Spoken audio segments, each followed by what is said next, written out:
Welcome back to The Line. Governor Susana Martinez is pushing this year for legislation that would hold back third graders who cannot read proficiently. Supporters argue this is a key part of improving the education system here in New Mexico, but opponents, mostly Democrats, say the bill would create a lot of additional expenses for schools, amongst other things. Now, this isn't the first time this proposal has come up, certainly, but it's getting some movement this session.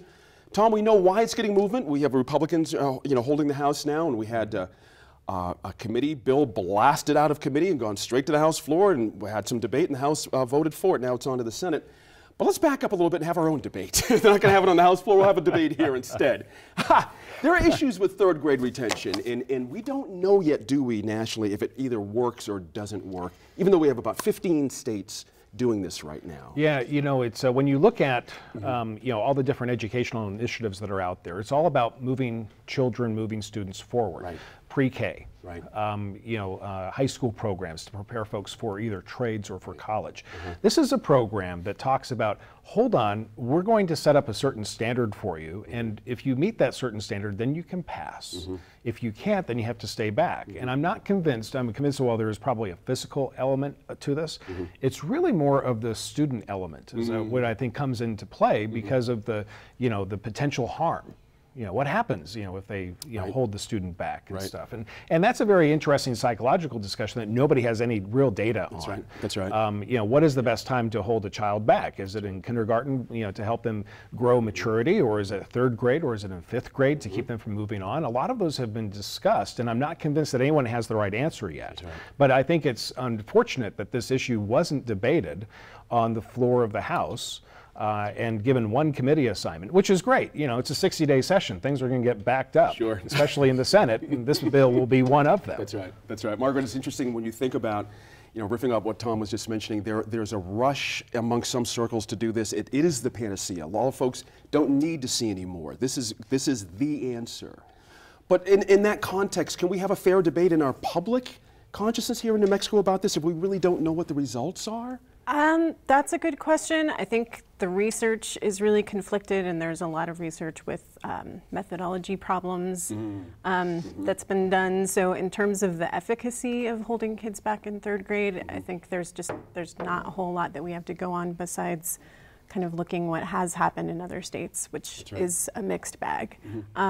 And I do think here what was interesting to see was that the House bypassed a committee assignment in the House Budget Committee. Right. And my question as a journalist is how is the funding piece going to play out for this?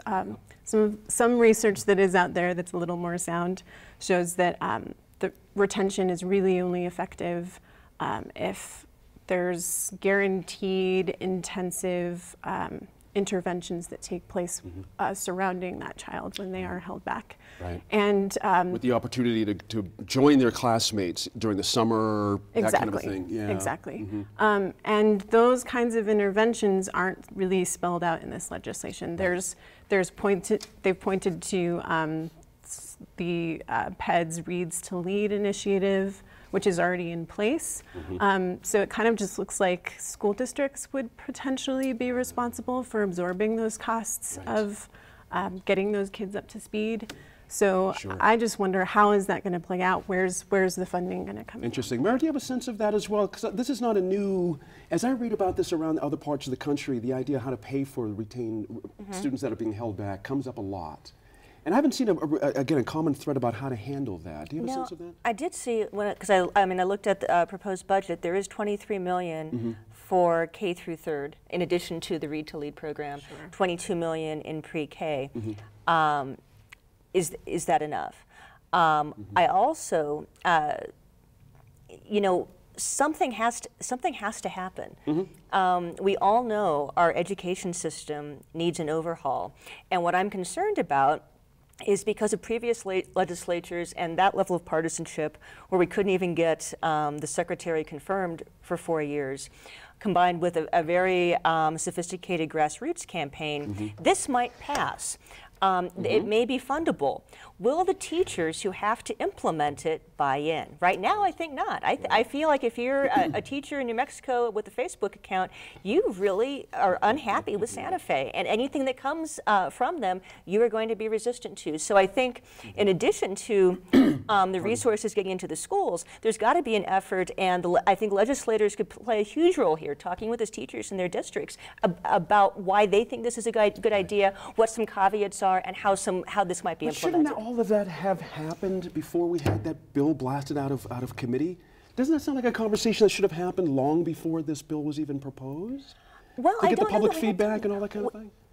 How would we have time between November and February to really have a meaningful discussion on this? I mean, with pre-filing bills? There we go. There you go. There you go. It was easy. I had to do that. Stephen, interesting, the costs have come up. Margaret mentioned that. Right. I see that around the country a lot too. However, this opportunity to get back into the flow with your classmates is a big deal. And one of the things I read in the Oklahoma statute is that you have these 3 opportunities during the summer to retest. That it's not necessarily failing is not, the stamp on the forehead. You have this opportunity to get back.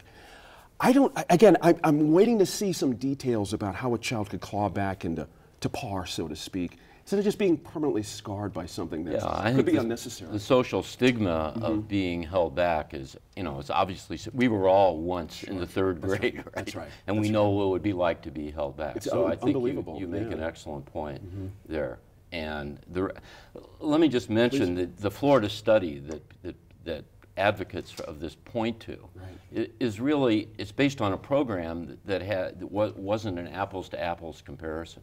What happened was the 3rd graders who were held back had extra help from a star teacher every afternoon. Gotcha. And they had mandatory summer school.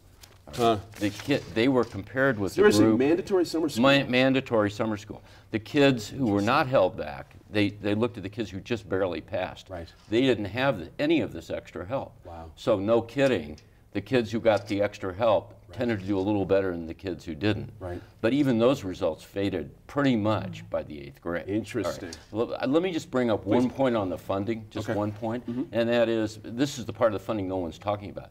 If you assume the governor said like 80% of kids don't read at grade level. I've heard other estimates at 25%.